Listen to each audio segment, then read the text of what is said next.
darn. So anyways, what if I erase this? Okay, so this week's experiment is the cell and its parts. So I just prepared these small fast notes, but I want you to correlate them well with your lecture also, okay?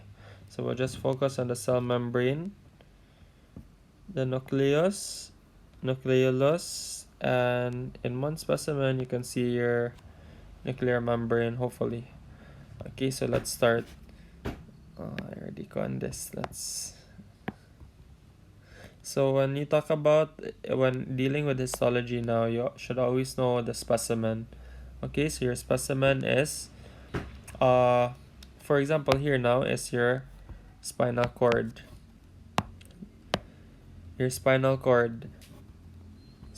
And the structure focus here is your nerve cell or your neuron. So a neuron has characteristically fish-eye nucleolus. So what is the function of the nucleolus? It is the site of ribosomal RNA synthesis and ribosomal subunit assembly. They also have a basophilic cytoplasm. This is the one seen in the laboratory, okay? This is a picture probably in a textbook or reference. But you have basophilic cytoplasm. They are pyramidal in shape, and they are mostly visualized in the gray matter. So you will know more of this on why it's in the gray matter as to the white matter later on when you proceed to your nervous system module or lecture. So again, and you can really see here your four main parts, okay? Not only the laboratory, but in this slide where you can really see your characteristic fish-eye nucleolus. Okay, and then you can also see here the pyramidal shape. Also here, you can see your cytoplasm, basophilic, and your nucleus, obviously your nucleolus. So we'll proceed now to the next. So the liver here, in as what was demonstrated, you may be shocked or you may be overwhelmed, but again, we'll just focus on the four parts, okay, of the cell. This will be tackled, I believe, in your digestive system module, where you will really understand the central vein, the bile ducts, hepatic vein, and so on and so forth here. But for now, we will focus on your sinusoids, hepatocytes, and the parts again, the four basic parts of the cell within your hepatocytes, okay? So here, this is one hepatocyte or liver cell, okay? Here. This one here. The liver cell, once they are organized or they'll stack up to each other, they will be called as hepatic cords, okay? This is now a hepatic cord. The white spaces you see are called your sinusoids, okay? Sinusoids here. So within this liver cell again, we'll just focus on the four main parts. So you really see that pinpoint dot in between is your nucleolus actually. So your cytoplasm, your cell membrane, and within it, with containing the nucleolus is your nucleus. Okay, so this is what's seen in the laboratory. If you correlate it here, so let's just, if we can zoom in, this is one hepatocyte, okay? Again, if it's stacked in cords, they're called hepatic cords. These are your sinusoids, white spaces, and just take note of the four basic parts again, alright? Okay, so we'll proceed to the next, which is kind of complex, and I will give a very short lecture or discussion to hopefully let you understand why this specimen is ovum, or why this specimen is why these cells rather is granulosa lutein cells.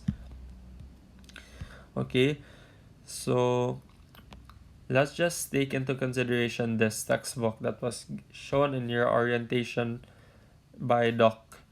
So this is your follicular cells, your nucleus, zona pellucida, follicular cells again. This here for your granulosa lutein cells, you will see GLC or your granulosa lutein cells. This ideally should be in high power for you to really witness and distinguish this cell. Theca lutein cells, follicular cells. This is connective tissue, blood vessels, and such, okay? Here, this is a zoomed in version. So, granulosa lutein cells, theca lutein cells. So, granulosa lutein cells are evidently bigger. I know, I don't think this is connective tissue, but anyways, let's not focus on that. So, let's start now with the first, your ovum.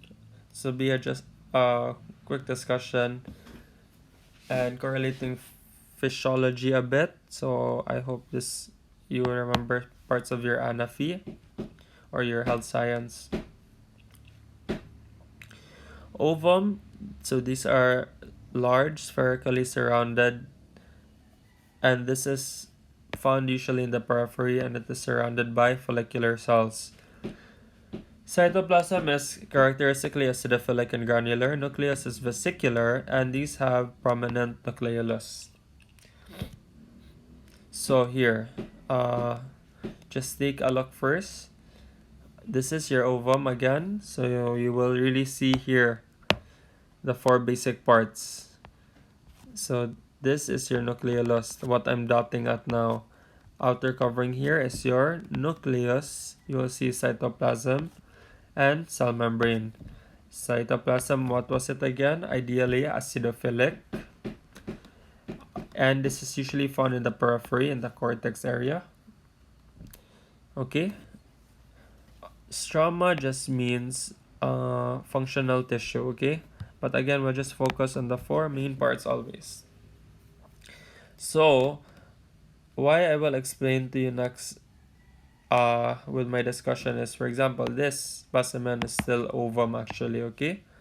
You'll see the cell membrane, cytoplasm, but you do not see a nucleus and nucleolus. I don't with the specimen, or maybe it's there but wasn't pinpointed well with a brightness, and you will see granulosa lutein cells. So, granulosa cells. So we'll just take a look again here before I proceed with a short discussion. Granulosa lutein cells. The specimen is actually corpus luteum, okay? The organ is ovary. Here, the specimen is an ovum. Organ is still ovary. And you are looking at a specific cell inside, alright? Same with this, you are focusing now what cell? Your granulosa lutein cell. So now we will discuss. We'll take into consideration first, we'll follow these steps, okay? And you will see this in your Honkera textbook. So we'll just discuss briefly so you will understand the derivation. So the first one is you have 5 stages before it will be released to become a secondary oocyte, which will now be released during ovulation in a menstrual cycle. Okay, so we have to take each step because each step one by one. The end product is this. The first is your primordial follicle. So you will see follicular cells, oocytes, and stromal cells. So these are just important points. The primordial follicle is usually a primary oocyte. Oocyte means cell, oo something relating to the ovaries. Primary, one of the first cells formed. Because the end product, remember, is a secondary mature oocyte with a single flat layer of flat follicular cells. So that's evident here. Oocyte, follicular cells. Later on, let's discuss this short stopover. During puberty, This hormone, follicular stimulating hormone, will start the follicular growth process. FSH will spearhead oocyte growth, and it will spearhead proliferation and changes into your follicular cells. So if this is Pokemon, follicular cells will evolve to another and another, as what I will discuss here next. The end product of this will be again the selection of a dominant follicle, which will be your secondary oocyte that will be destined to ovulate and be released from your ovary to your uterine tubes during that menstrual phase. Again, this is just a reiteration that FSH will spearhead oocyte growth, and this one, changes in follicular cells. So your second stage now, your follicular cells, through the influence of your FSH. Sorry, my slides are so dirty, okay? Because this is the second recording, and I already wrote on it earlier. Anyways, if you have any questions, you can approach me or message me. So, through FSH, follicular cells will evolve to become simple cuboidal epithelium. What is a simple cuboidal epithelium? All sides are equal and the nucleus is at the center. Unlike if you say squamous cell epithelium, the nucleus is flattened and it's irregular or stellate in shape. And your zona pellucida will form, as what was mentioned earlier, no? So zona pellucida. So here, zona pellucida is forming, and now you have your cuboidal cells, and it is still growing through the influence of FSH. So your third stage is your multi-layered primary follicle. Again, your cuboidal epithelium will further evolve to now become granulosa cells. Okay, granulosa cells. So your zona pellucida is also forming. The zona pellucida is important as it binds proteins on the surfaces of the sperm to induce acrosomal activation. So this will just help the sperm head penetrate the ovum later on, okay? So it has proteins for that. It's here. Zona pellucida has formed this layer that separates your granulosa lutein cells from your oocyte. And a theca interna is developing. I'll discuss that in a while. Next, your antral follicle. What is now this term called antrum? So within this inner area, there is follicular fluid. Because remember, your granulosa cells all develop from follicular cells. So within the cells, there's still follicular fluid. It will reorganize itself to form these distinct areas called your antrum now. And now you have both theca interna and theca externa. Okay? So they function later on for endocrine purposes. I'll mention that. And you still have your granulosa lutein cells. Okay? So let's just delete this. Anyways, this will be discussed later on and it will be formed later on. So the last stage is your mature or Graafian follicle. The last stage in this cycle, rather, okay? Because later on, there's still extra minor stopover stages to which it will finally become a secondary oocyte.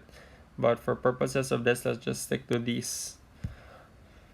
So the last stage is your mature Graafian follicle. So your granulosa cells will surround the oocyte. And this is now termed or called as corona radiata. So here, okay? It surrounds the oocyte. Your cumulus oophorus will be when your follicular theca cells will... Your cumulus oophorus is just a hillock or a stemming of your granulosa cells, okay? That will lead to your corona radiata. Your follicular theca will subdivide into your theca interna and your theca externa. Your theca externa will just function or be surround itself with a smooth muscle and fibroblast. And what's important is your theca interna here. This is well vascularized endocrine tissue that will later function for steroid hormone secretion. So this is what's important, okay? So then after this stage, there will be a selection of a dominant follicles while others will undergo atresia. So atresia is when these other follicles will unfortunately have to degenerate and oocytes die, apoptosis and autolysis, so self-lysis. And apoptosis is natural cell death of your granulosa cells. So in short, they will disintegrate, okay? So just remember this, theca interna, antrum are your species, granulosa cells, which evolved from follicular, no? And corona radiata surrounding the oocyte, camillus oophorus. It's the hillock or stemming of your granulosa cells that will lead to your corona radiata. So, next, if we relate this now with a picture, so here, as what was shown in the demo slide, you have follicular cells, you have your nucleus and zona pellucida. The fact that there's still follicular cells identified by the author, that it didn't become, and you don't see your granulosa cells here yet, the body are supposed to surround here after the influence of follicular stimulating hormone in the next stage, and they will become cuboidal. So you do not see that.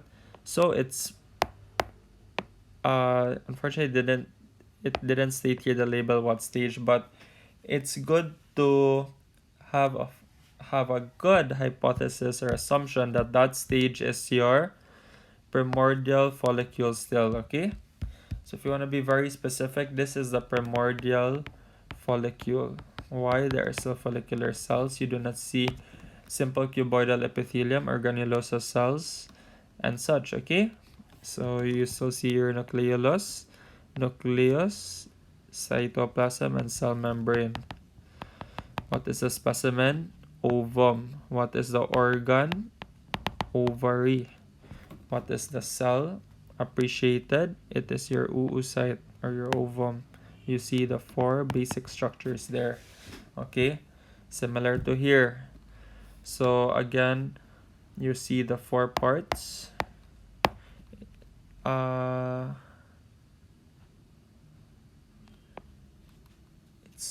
It's really okay. It didn't get cuboidal yet, no? There is no cuboidal cells. I believe this is still also there's no granulosa cells surrounding the area or periphery. So this is still a primary or primordial follicle still. Okay, specimen ovum organ is your ovary. So here you see granulosa cells surrounding, no? Cytoplasm, cell membrane. And the importance of this slide is just to also show you the presence of granulosa cells for you to correlate it to the stages here, okay? But let's not dwell kayo on really identifying which stage. Unfortunately, with this slide also you can't see the 4 parts. But here, just important is you can witness your granulosa cells.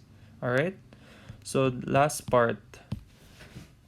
So after that Graafian follicles, mature follicle stage, ovulation will take place. End product of ovulation, a large mature secondary oocyte will escape the ovary and go to the uterine tube. But before ovulation, it is stimulated by LH surge. Your granulosa cells and your theca interna, so this is why these two cells are important, or this layer is important, because they will secrete now estrogen and progesterone. And through this action of these two, it will aid in the production of your corpus luteum. So this is where the granulosa cells were seen, granulotolucine cells. So this is a large temporary endocrine organ. Ovulation proper, so once ovulation happens na, there will be collapse or disintegration of your granulosa and theca layer cells. But through the influence of your LH, upon collapse, it will now transform. So it will now transform into granulosa lutein cells, which will form 80% of the corpus lutein parenchyma. And the parenchyma is now your functional tissue. The stromal is just your supporting parts. If you come up with those terms, okay? Parenchyma is functional tissue or cells. Now also, the theca layer will not disintegrate. Rather, through the influence again of LH, they will become theca lutein cells. Okay? And these granulosa lutein cells and your theca lutein cells will function for steroid progesterone and estrogen production. Okay, so whether or not now with the end product of this and the production of your corpus luteum, the next stage would ideally be fertilization, if ever pregnancy will likely occur. But if it doesn't, this will all disintegrate and the cycle will repeat again. But that's already for a different module, okay? So, or a different topic or system. So this is the importance of the derivation lang of your granulosa lutein cells, okay? So due to the influence of LH, it became that, okay? And before it became that, with the granulosa cells and theca and cerna help make your corpus luteum, but once the corpus luteum was made, they unfortunately disintegrated, but through LH surge, they evolved to granulosa lutein cells and theca lutein cells. So then, we can now understand this better. Okay? So, your granulosa lutein cells and theca lutein cells are here. So, this specimen is your corpus luteum. Organ is still your ovary. Okay, so here now, this is better. So granulosa lutein cells are characteristically bigger, okay? And they stain better, while your theca lutein cells are smaller, as you see here. It can't really be appreciated. And they stain less acidophilic, unlike your granulosa lutein cells. And we'll show it here, the last.